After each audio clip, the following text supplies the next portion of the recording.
Vamos a ir inmediatamente a nuestro bloque de las 11 de la mañana, donde todos los días miércoles tenemos a una interesante invitada.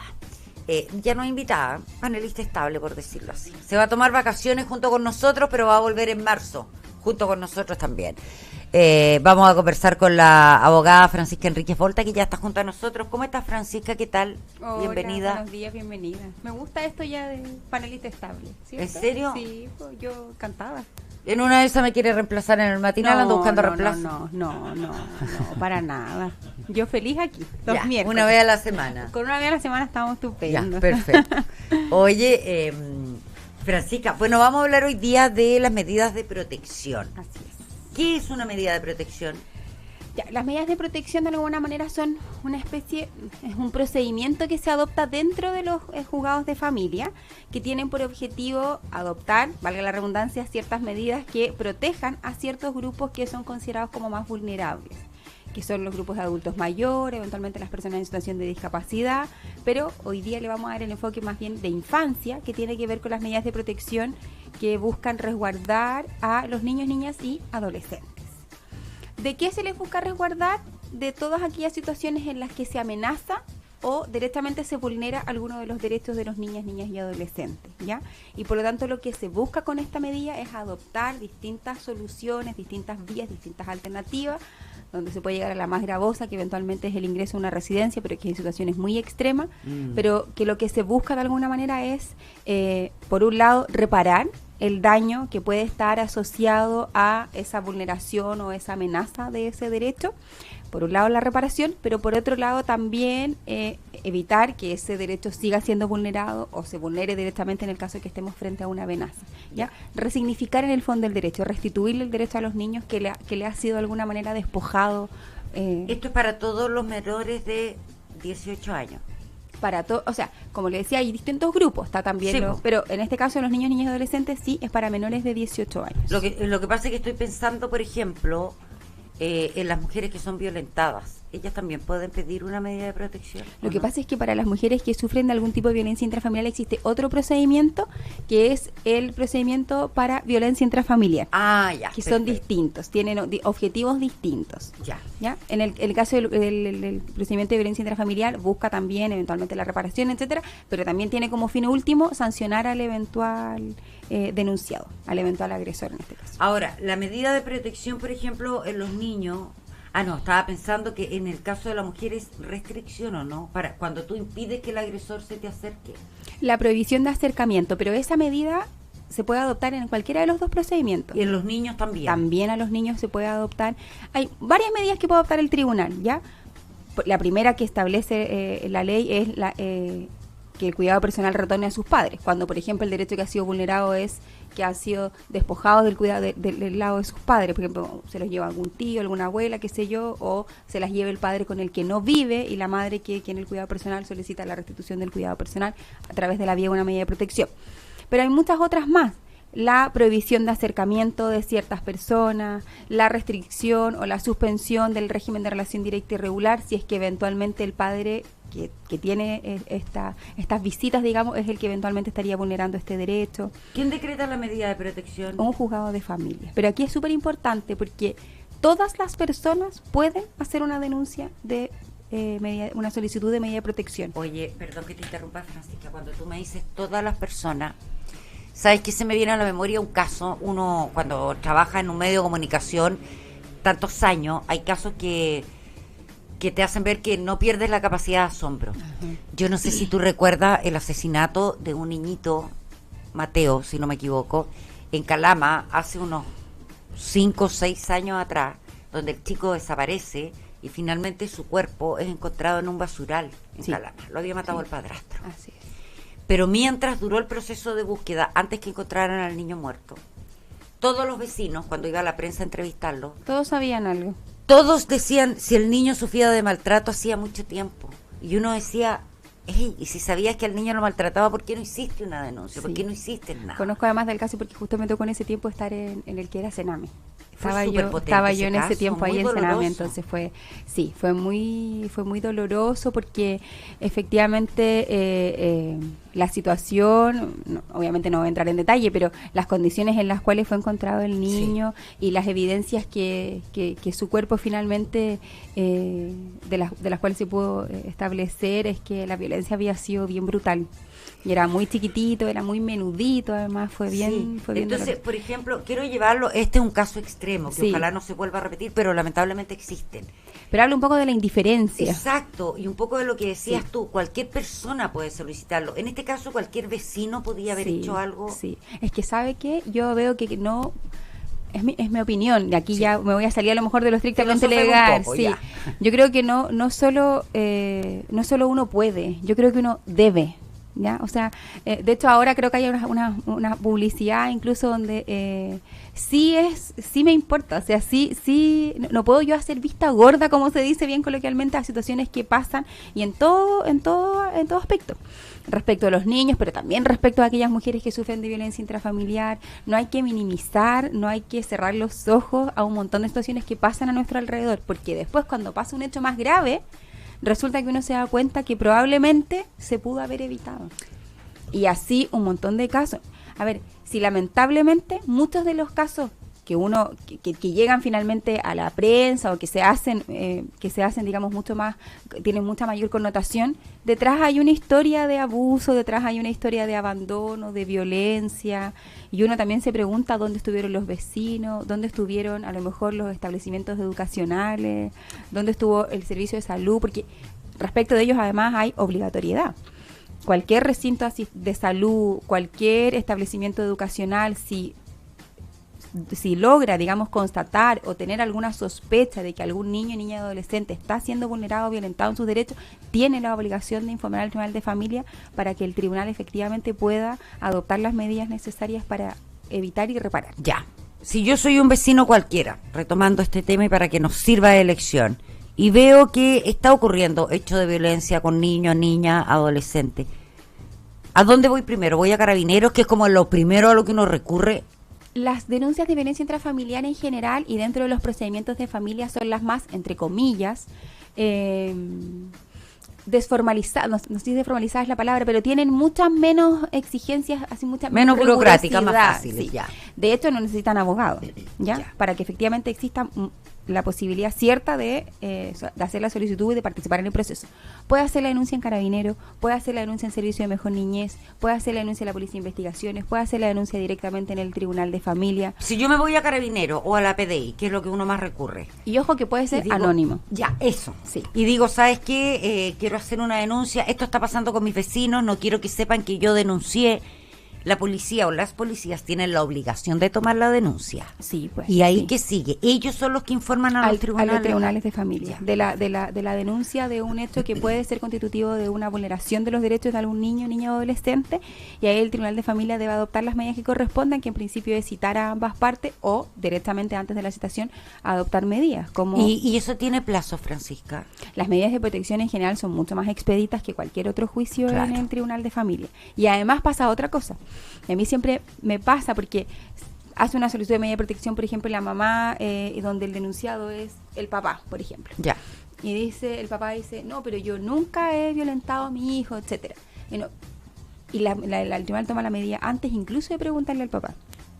Y yo siempre le digo, lo que pasa es que tratándose de los niños hay que prevenir antes de lamentar, si eso es evidente. O sea, no podemos esperar la realización de un juicio completo, la confección de todos los informes para recién adoptar una medida, y en el intertanto el niño puede seguir siendo vulnerado. Las medidas se toman ahora.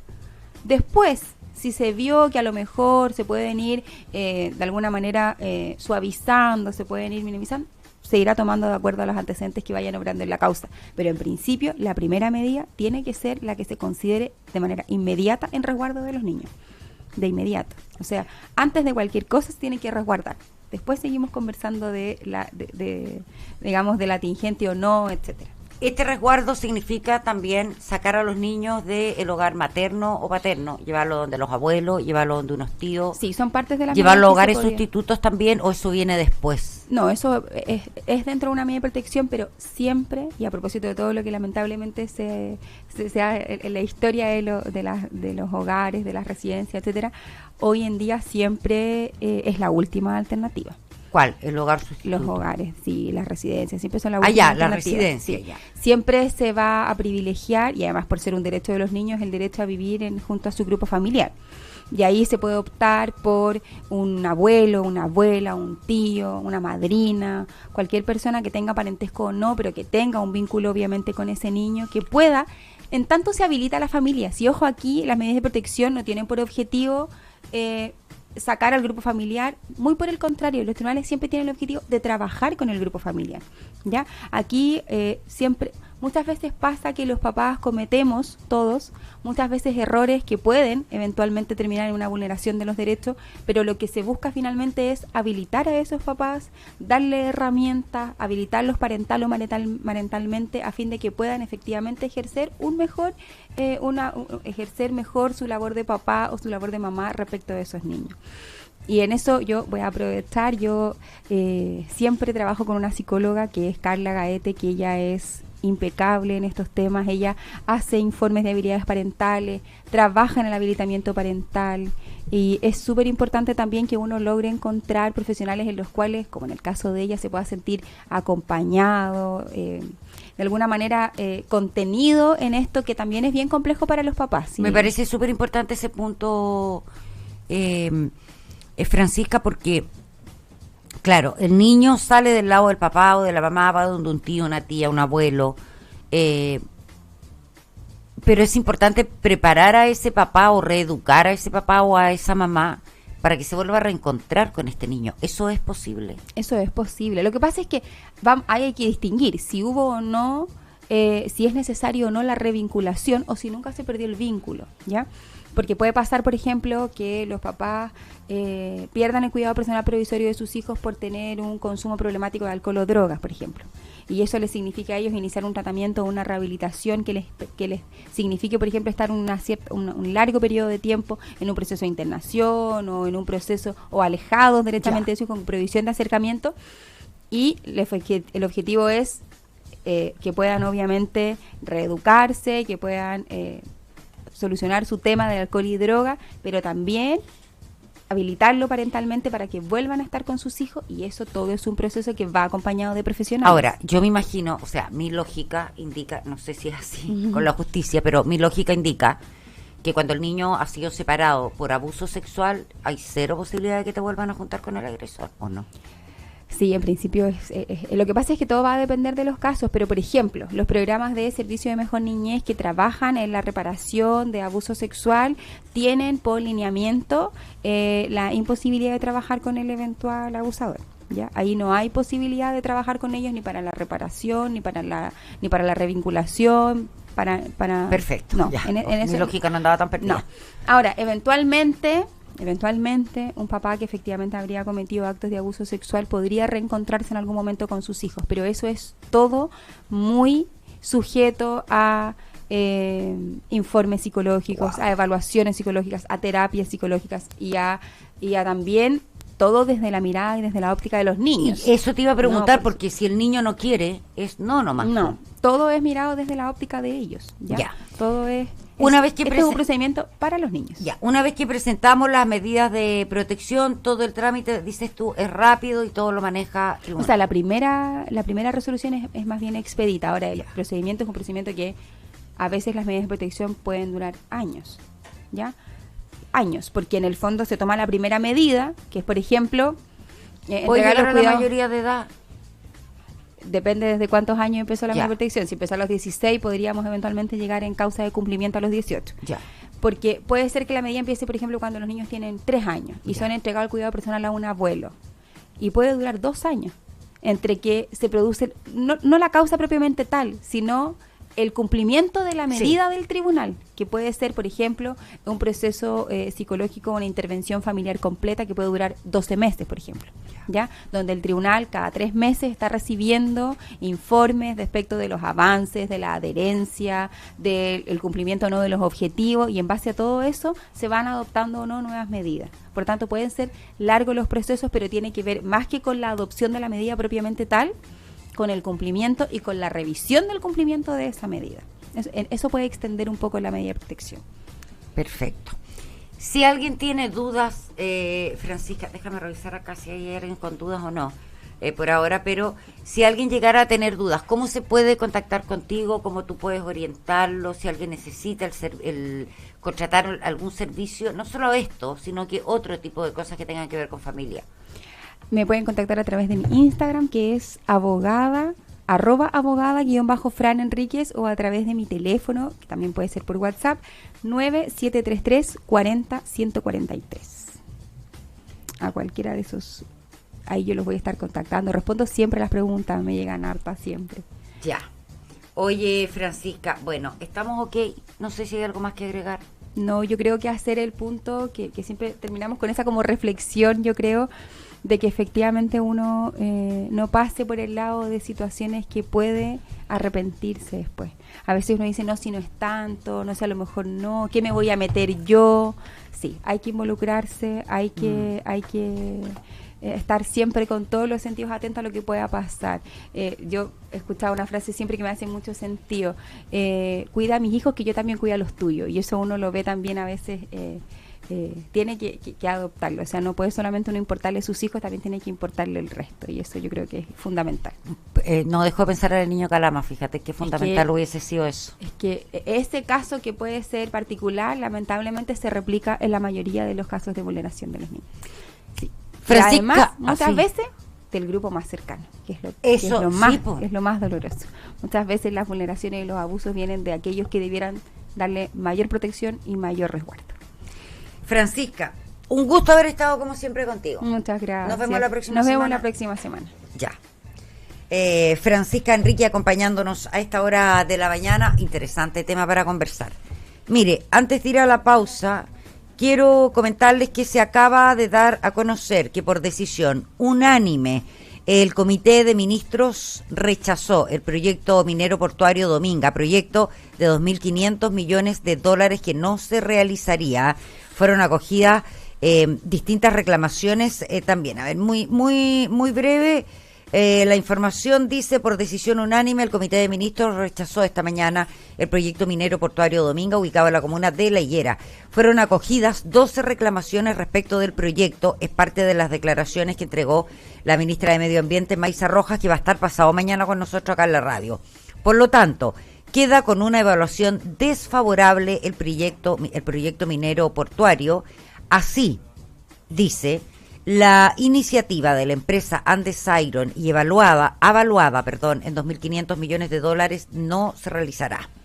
El Comité de Ministros, recordemos, estaba ahí por Medio Ambiente, Salud, Energía, Minería, Economía. Teníamos la duda cómo iba a votar la señora Marcela Hernando. Entonces, claramente, votó en contra el proyecto minero portuario Dominga porque fue unánime. Nos vamos a la pausa, nos vamos a la música, a la pausa y volvemos.